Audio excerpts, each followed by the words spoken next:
പാലക്കാട് മുണ്ടൂരിൽ കാട്ടാന ആക്രമണത്തിൽ കൊല്ലപ്പെട്ട അലന്റെ മൃതദേഹം സംസ്കരിക്കുകയാണ്. സംസ്കാര ചടങ്ങുകൾ നടക്കുകയാണ്. അവിടെ വികാരനിർഭരമായ ദൃശ്യങ്ങളാണ്. അമ്മ മകനെ അവസാനമായി കാണാൻ വേണ്ടി എത്തിയിരിക്കുന്നു. ആ ദൃശ്യങ്ങളാണ് അങ്ങേയറ്റം വേദന ഉണ്ടാക്കുന്ന ദൃശ്യങ്ങളാണ് ഇപ്പോൾ നമ്മൾ കണ്ടുകൊണ്ടിരിക്കുന്നത്. വിപിൻ സി വിജയൻ നമ്മളോടൊപ്പമുണ്ട്. വിപിൻ, ഹൃദയഭേദകമായ ഒരു കാഴ്ചയാണ്, ഒരു സംശയവുമില്ല. അമ്മ മകനെ അവസാനമായി കാണാൻ വേണ്ടി എത്തിയിരിക്കുന്നു. വിപിൻ, എന്താണ് അവിടെ നിന്ന് നൽകാവുന്ന വിവരങ്ങൾ?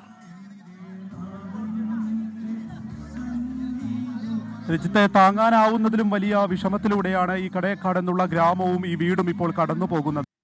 അലനും വിജിയും മിനിഞ്ഞാന്ന് രാത്രി നടന്നു വരുമ്പോഴായിരുന്നു കാട്ടാന പെട്ടെന്ന് മുന്നിൽ വരികയും ആക്രമിക്കുകയും ചെയ്തത്. അതിലാണ് അലന് ജീവൻ നഷ്ടപ്പെട്ടത്. വിജിക്കും ഗുരുതരമായി പരിക്കേറ്റിരുന്നു. തോളന്നിലും നട്ടലിനുമാണ് പരിക്കേറ്റത്. അങ്ങനെ തൃശൂർ മെഡിക്കൽ കോളേജിലായിരുന്നു അലന്റെ മൃതദേഹം. ഈ വീട്ടിൽ കിടത്തുന്ന സമയത്ത് തൃശൂർ മെഡിക്കൽ കോളേജിൽ അത്യാഹിത വിഭാഗത്തിലായിരുന്നു വിജി ഉണ്ടായിരുന്നത്. വിജിയുടെ അവസാനമായിട്ടുള്ള ഒരു ആഗ്രഹം മകനെ ഒന്ന് കാണണം എന്നുള്ളതായിരുന്നു. മകനെ ഒരു നോക്ക് അവസാനമായി കാണണമെന്നുള്ള ആഗ്രഹം അങ്ങനെ ബന്ധുക്കളോട് പറയുകയും ബന്ധുക്കളും ഡോക്ടർമാരും ഒക്കെ ചർച്ച നടത്തിയതിനു ശേഷം അലനെ ഒന്ന് കാണുന്നതിന് വേണ്ടിയുള്ള ഒരു സംവിധാനം ഒരുക്കുകയായിരുന്നു. അങ്ങനെയാണ് ഇപ്പോൾ തൃശൂർ മെഡിക്കൽ കോളേജിൽ നിന്ന് സ്ട്രക്ചറിൽ ഈ വീട്ടിലേക്ക് വിജയെ എത്തിച്ചിരിക്കുന്നത്. മകനെ ഇപ്പോൾ അലനെ അവസാനമായി കാണുന്നതിന് വേണ്ടി ഇവിടെ എത്തിച്ചിരിക്കുകയാണ്. അന്ത്യാഞ്ജലി അർപ്പിക്കുകയാണ്.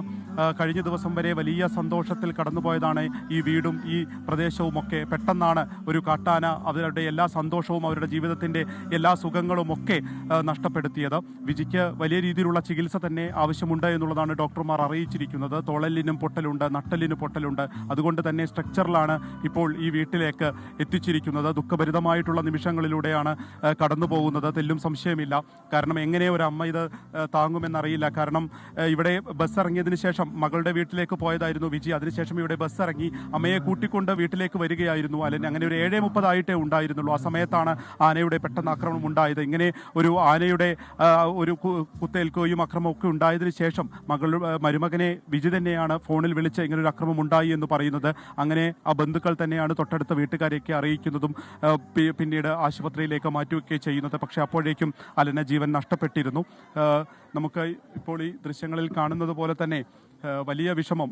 സഹോദരിയാണ് അലനുള്ളത്. സഹോദരിയും അച്ഛനും എല്ലാവരും ഇവിടെയുണ്ട്. മതപരമായ ചടങ്ങുകൾ ഒരു വശത്ത് അങ്ങനെയും നടക്കുന്നുണ്ട്. ഇന്ന് ഇപ്പോൾ വിജിയെ കാണിക്കുന്നതിന് വേണ്ടിയാണ് ഇത്രയും സമയം വീട്ടിൽ ഒരു പൊതുദർശനം വെച്ചിരുന്നത്.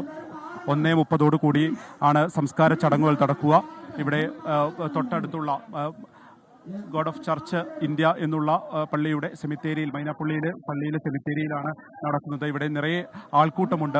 അലന്റെ സുഹൃത്തുക്കൾ, ഒപ്പം തന്നെ നാനാതുറകളിൽ നിന്നുള്ളവർ, രാഷ്ട്രീയ നേതാക്കൾ എല്ലാവരും തന്നെ ഈ വീട്ടിലേക്ക് രാവിലെ മുതലുള്ള ഒരു ഒഴുക്കായിരുന്നു.